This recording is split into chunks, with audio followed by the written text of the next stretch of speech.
पूर्णं कंसचाणूरमर्दनं देवकी परमानन्दं कृष्णं वन्दे जगद्गुरुं। गंगा विशुद्धं नितपादस्पर्शं सरोवेष्टितं चुम्बितं पुण्यस्थानं सराले स्थितं तं समाधिस्तमूर्ति नमामि गंगागिरियोगिराजं।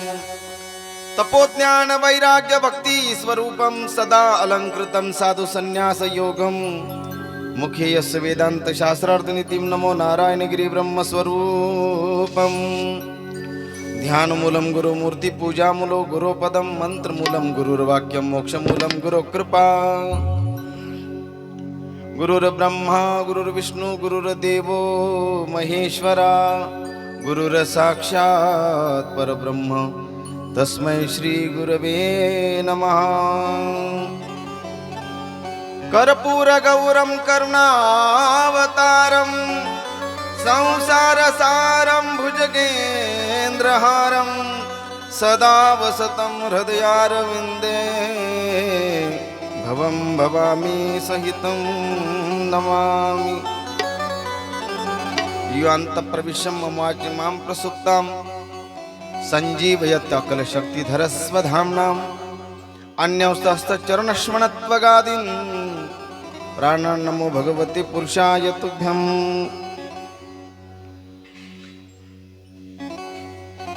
समचरण सरोजं सान्द्रनीलापदापं जगन्निहितं पाणिमण्डनं मण्डनानां तरुणतुलसीमाला कंदरं कन्यनेत्रं सदैधवलहास्यं विठ्ठलं चिन्तयामि। अलङ्कापुरी रम्यसिंहासनस्थं पदाम्भोज तेजस्फुति प्रदेशं विधीन्द्रादिदैवैः सदा स्तूयमानं समाधिस्थमूर्तिं भज ज्ञानदेवम्। आइए हनुमंत जी विराजी कथा करो मति अनुसार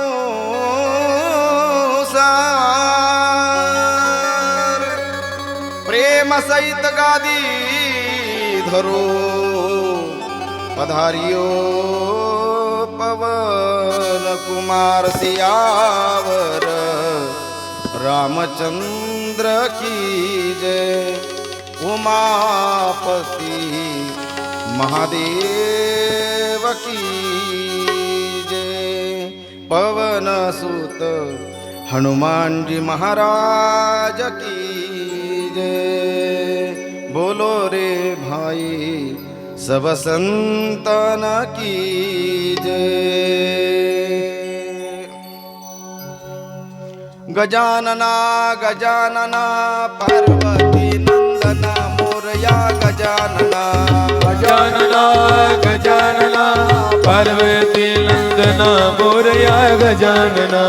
गजानना गजानना पार्वती नंदना मोरया गजानना। गजानना गजानना पार्वती नंदना मोरया गजानना।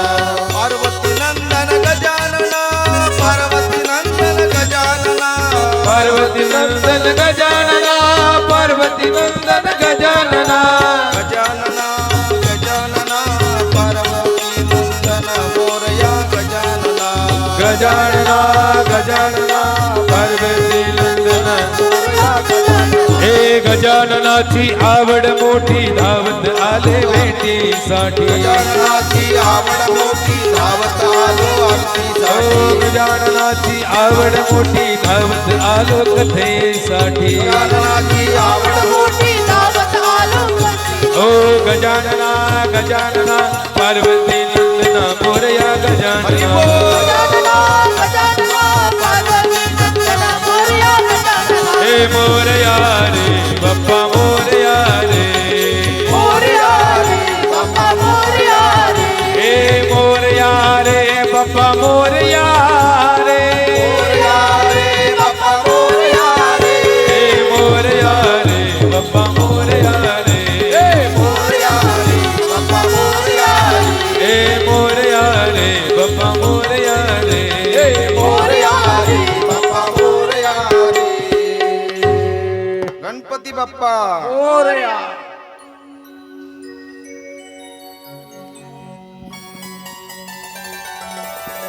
अकारण करुणा वर्णालय भगवान द्वारिकाधीश आणि भगवान द्वारिकाधीशाची वाङ्मय प्रतिमूर्ती श्रीमद भागवत महापुराण.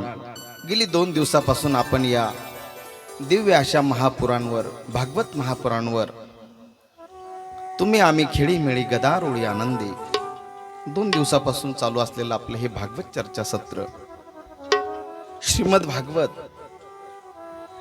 जे सूतजींनी शौनकादिक ऋषींना सांगितलं, श्रीमद भागवत जे स्वतः भगवान परमात्म्याने ब्रह्माजींना सांगितलं, श्रीमद भागवत जे स्वतः ब्रह्माजींनी नारदजींना सांगितलं, श्रीमद भागवत जे स्वतः नारद महर्षींनी व्यासांना सांगितलं आणि व्यास महर्षींकडनं मग शुक ब्रह्माकडे आणि शुक ब्रह्मानंतर ते सांगितलं गेलं पांडवांचे वंशज परीक्षिती. ज्या परीक्षितीला कालच्या कथेत तुम्ही श्रवण केलं की शाप होता की 7 दिवसामध्ये तक्षक येईल आणि तो काय करील, दंश करील आणि तुझा अंत होईल. आणि त्याच्यानंतर मग मरणासन्न असलेल्या व्यक्तीने किंवा जीवाने नेमकं करावं काय, काय केलं पाहिजे. तसं मरण तर अगोदरच कळतं आपल्याला. शास्त्र असं सांगतं 1 वर्ष अगोदरच कळतं. कसं काय कळतं? पहाटेचा ध्रुव तारा ज्या वेळेस आपल्याला दिसणार नाही तिथून पुढे समजून चालावं की वर्षभराच्या आत आपली काय होणार आहे, आरती. शेवटी आरती करतात ना.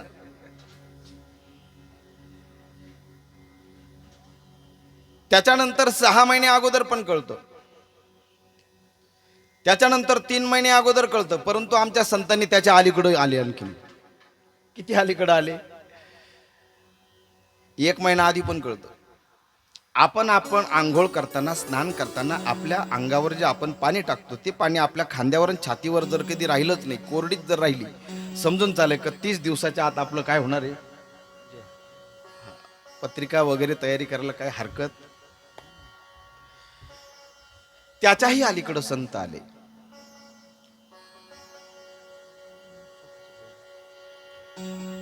कानी घालोनिया बोटे नाद जे पहावे, न दिसता जाणावे 9 दिवस. कसा दिवस?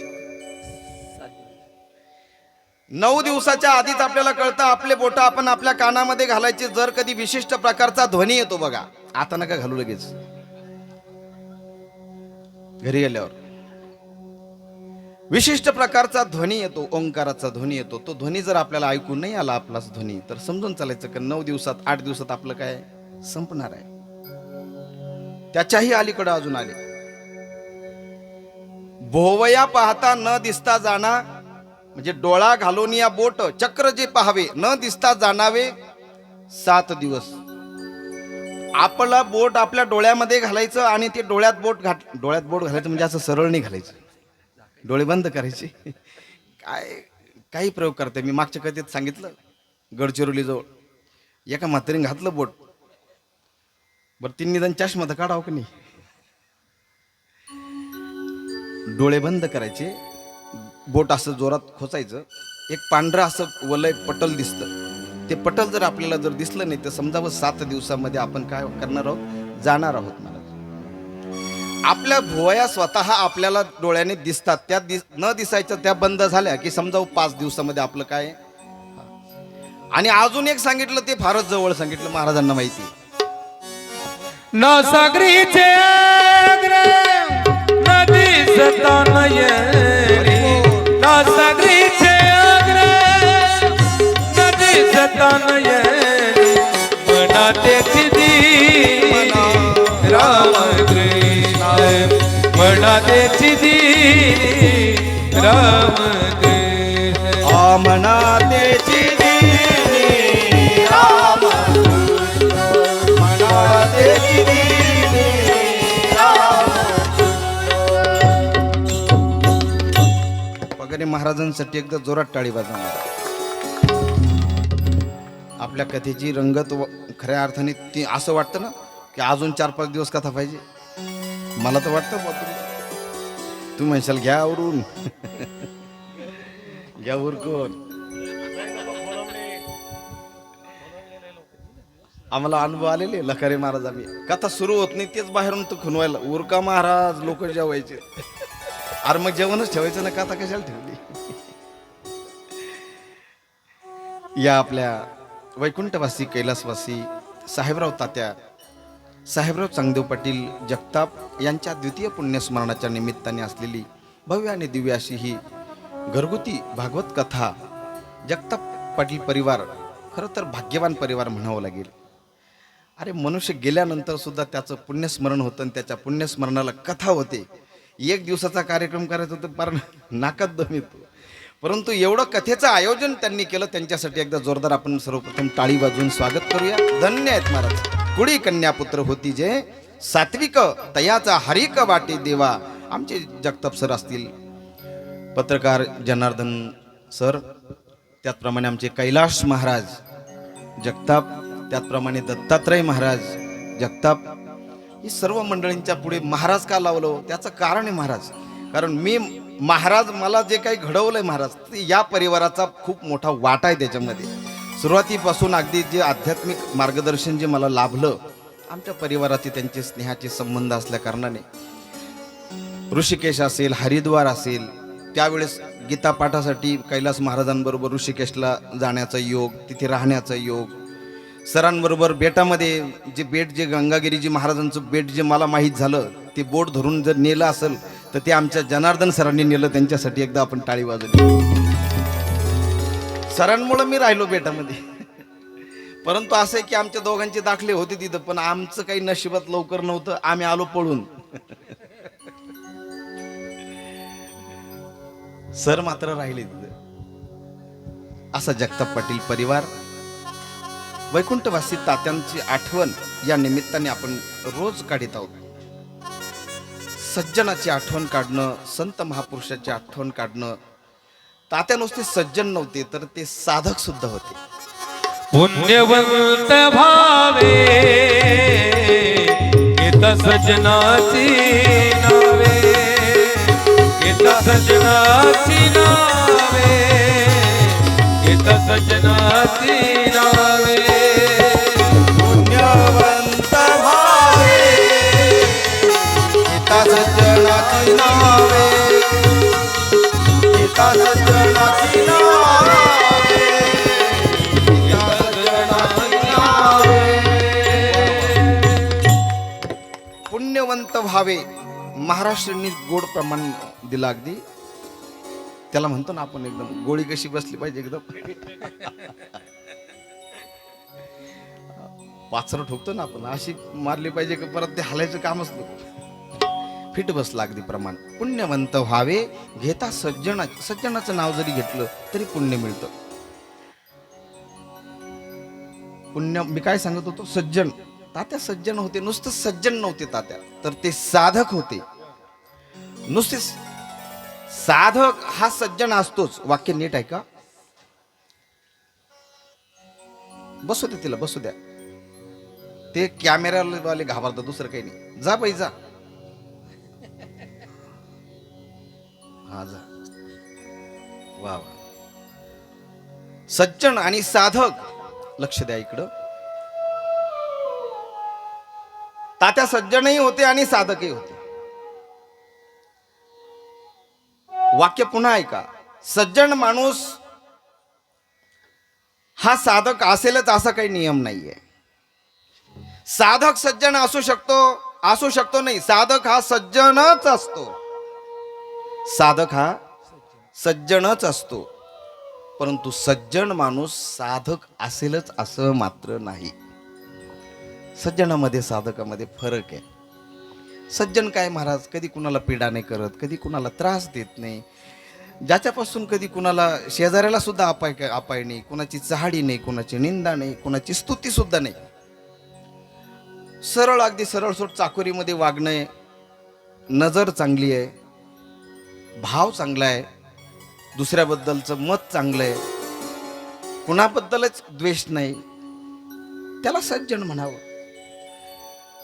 पण साधक कुणाला म्हणावं? साधक असतो नामधारक. हे की नाही? साधकाची एक दशा सांगितली संतांनी. साधकाची दशा उदास असावी. उदास म्हणजे चेहरा पाडून बसेल. पडेल चेहरे तर समोर जर बसले मी उठून देत असतो. पडेल चेहऱ्यांनी समोर बसूच नाही, पाठीमागे जाऊन बसायचं. उदास असं म्हणजे काय? चेहरा पाडून बसायचं का? नाही. उदास असणं याचा अर्थ असा आहे की जे आपले जे पंच ज्ञानेंद्रिय आहे, पंच कर्मेंद्रिय आहेत, आपला जो देह आहे, या देहावर उदास असणं. भक्त ऐसे जाणा जे देही उदास, भक्त ऐसे जाणा देही उदास, पैसे जाना